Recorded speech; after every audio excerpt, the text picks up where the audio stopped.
Mukhang makasarap to ah. Dalawa pa. Super coffee mix and trip natin mga kasimod. Pampatigas sa nang lalambot. Masarap sa umaga sa mahilig sa kape. Pampatala sa isipan lalo na sa mga bagong gising. Subukan nyo ito mga kasimod. Super white coffee mix. At para naman sa pangmalakas ang arangkada natin sa mga gawaing araw-araw na pamumuhay. Uy, nagtinagalog lagi karon. Unsa may naka-on ba? Ay, so wag ka lang makialam sa trip ko. Gusto ko lang magtinagalog. Kay taon-taon naman ta, wa magtinagalog sa atong content. Kay puol na kayo magbinisaya mga mod. Klaro ako nga diha, nagbinisaya na lagi pud. Oo nga, no? Magtinagalog na punta. Unta na ni oy. So ayun mga kasimod, nakakasawa na kasi binisaya. So magtinagalog na tayo ngayon para maintindihan tayo ng buong Pilipinas. Magpapainit tayo ngayon sa katawan kasama itong tinapay na to. Masarap. Super power talaga ang umaga natin ngayon. Subukan nyo itong kape na to. Napakasarap lalo na kung may tinapay. Okay na to sa akin para sa breakfast ngayong umaga na to. Talagang umaapaw sa sarap.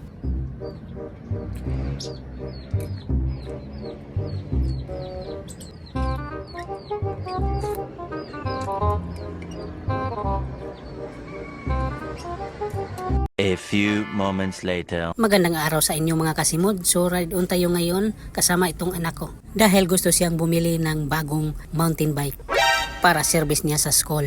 So gusto niya brand new. Kaya sinamahan ko dito banda sa may tindahan ng mga maraming bicycle para may service siya papuntang school. Ayaw niya na mag-commute dahil sa sobrang traffic dito sa amin, dito sa lugar namin. Lalo na sa panahon ng pasukan.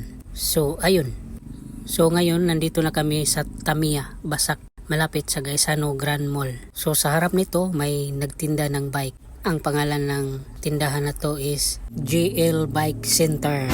So ito na, kasama itong anak ko para pumili ng magugustuhan niyang mountain bike. So ayun mga kasimod, nandito na kami sa display center at nagsisimula na siyang pumili ng kanyang magugustuhan. At maraming pwedeng pagpilian dito. So ayun, parang may nagugustuhan na siya. So habang pumili siya, shoutout muna ako sa nag-sponsor nito, sa nagbigay ng cash galing sa ibang bansa. Salamat nga pala kay Ate Fee at Auntie Emily at lalo na kay Nanay Flor. Maraming salamat sa inyong kabutihan sa amin. So nakapili na ang aking anak sa kanyang nagugustuhan na bike na color red black mountain bike. Nagkahalaga ito ng 6,500 pesos. So ayun, salamat. At may kasama pang resibo. So pagkatapos namin dito ngayon, uwi na kami ngayon sa bahay para mag-agahan kasi maaga kaming nandito sa store para bumili. So pag uwi namin ngayon, magluto pa kami ng agahan sa paborito kong ulam ngayong umaga na ito. So ayun mga kasimod, keep on watching. Don't forget to subscribe my channel, Simod45. So ayun mga kasimod, let's go.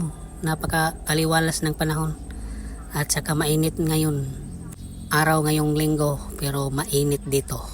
Kahit may bagyo. Nagbaha na nga doon sa Luzon pero dito sa Visayas napakainit. So ayun mga kasimod, pauwi na kami sa aming bahay. Keep on watching. A few moments later. Ang tirada natin ngayon mga kasimod, magluto tayo ng spam na carne norte for breakfast or agahan. Parang masarap ito kainin at pang-ulam. Madali lang naman itong buksan. Ang takip niya mga kasimod. At ilagay natin sa malinis na pinggan. Simulan na rin natin mag-slice or maghiwa ng pahaba. Huwag lang masyadong manipis ang paghiwa natin dahil malambot naman ito. Ito ang paborito ng mga anak ko. At bago ito natin simulan pagluto, buksan na rin natin itong ulam na to. Dahil hindi pa tayo nakatikim nito. Mukhang masarap talaga ito. Para na rin century tuna. Ang siksik ng laman. Ilagay na rin natin dito sa lagayan. At itapon natin sa basura itong lata. Ngayon lulutuin na natin ang hinanda nating spam dahil sabik na tayong matikman ito. At salamat naman sa nagbigay ng bagong kawali na lutuan ko bago pa ito galing sa labas ng bansa. Thank you talaga. At siya rin ang nagbigay ng ulam na ito. Itong niluto nating spam. Wala na tayong ibang masabi kundi maraming salamat talaga. Luto na rin ang ating hinanda. At ito ang gusto kong ulam ngayong umaga na to. Itsura pa lang masarap na. Masarap siyang kamayin at tikman. Masarap talaga kasama itong tikman natin yung tuna na siksik sa laman. Napakasarap ng ulam natin ngayon.